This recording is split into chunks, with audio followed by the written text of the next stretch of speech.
বাংলাদেশের ইতিহাসে সংস্কারের জনক শহীদ প্রেসিডেন্ট জিয়া রহমান, যার হাত ধরে বাকশালের পরে আমরা বহুদলীয় গণতন্ত্র পেয়েছিলাম।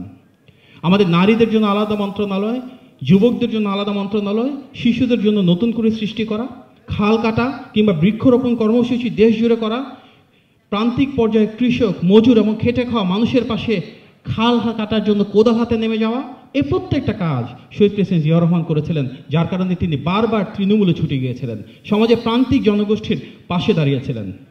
আমরা যে বাংলাদেশি জাতীয়তাবাদের কথা বলি, অর্থাৎ আমাদের ধর্ম, বর্ণ, অবস্থান, পরিচয় যাই হোক না কেন, এই দেশটা আমাদের সবার, এখানে প্রতিটা মানুষের সমান অধিকার থাকবে, সমান স্বাধীনতা থাকবে, এটিই তো শহীদ জিয়ার আদর্শ।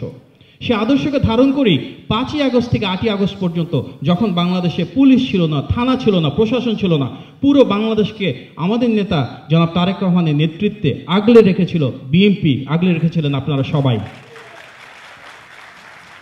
সরকারবিহীন সে বাংলাদেশে জনগণের সাথে থেকে, জনগণের পাশে থেকে, প্রতিটি ধর্মের, প্রতিটি পেশার মানুষের পাশে প্রতিরক্ষা হিসেবে ঢাল হয়ে পাশে দাঁড়িয়েছিল বিএনপি।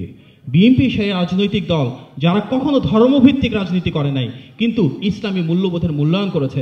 সংবিধানে বিসমিল্লাহির রহমানির রহিম প্রতিষ্ঠা থেকে শুরু করে আলেম মাশায়েখদের রাষ্ট্র পরিচালনায় সম্পৃক্ত করা, সত্যিকার অর্থে যেটা ধর্ম সেটিকে প্রাধান্য দেওয়া, এবং একই সাথে যারা ভিন্ন ধর্মের মানুষ রয়েছেন ওনাদের মূল্যায়ন করা, ওনাদের সমৃদ্ধি এবং সুরক্ষা দেওয়া, সেটিই বিএনপির রাজনীতি।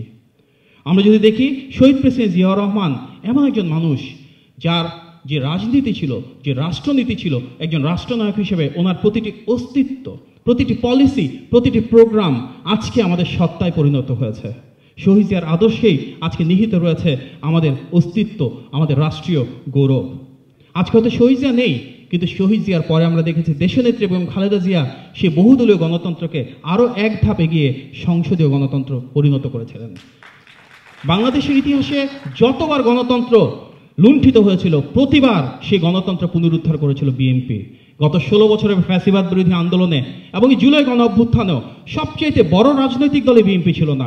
সবচেয়ে বেশি গুম, খুন, হামলা, মামলা, মানবাধিকার লঙ্ঘনের শিকার রাজনৈতিক দল হিসেবে আমাদের নেতা জনাব তারেক রহমানের নেতৃত্বে, আমাদের নেতা জনাব মির্জা ফখরুল ইসলাম আলমগীরের নেতৃত্বে এখানে যারা রয়েছেন আপনাদের সবার অংশগ্রহণে ফ্যাসিবাদের পতন বিএনপি ঘটিয়েছিল। সব শ্রেণী পেশার মানুষের অংশগ্রহণ ছিল, গণতন্ত্রকামী সব রাজনৈতিক দলের অংশগ্রহণ ছিল, কিন্তু নেতৃত্ব দিয়েছিল বিএনপি। আর আগামীর বাংলাদেশে ইনশাল্লাহ জনগণের ভোটের অধিকার পুনরুদ্ধারের পরে সেই গণতান্ত্রিক বাংলাদেশে রাষ্ট্র পরিচালনার দায়িত্বে আসবে বিএনপি। আমাদের নেতা জনাব তারেক রহমান ইনশাল্লাহ সে 31 দফার আলোকে বাংলাদেশ বিনির্মাণ করবেন। সেই বাংলাদেশে আমরা জনগণকে তাদের রাষ্ট্রীয় মালিকানা ফেরত দিব, আমরা স্বাধীনতা, সার্বভৌমত্ব নিশ্চিত করব, আমরা জনগণের স্বার্থ নিশ্চিত করব। আর তাই তো আমাদের নেতা বলেন সবার আগে বাংলাদেশ। সেই সবার আগে বাংলাদেশকে ধারণ করে আমরা আমাদের তৃণমূলের ক্ষমতায়ন করব।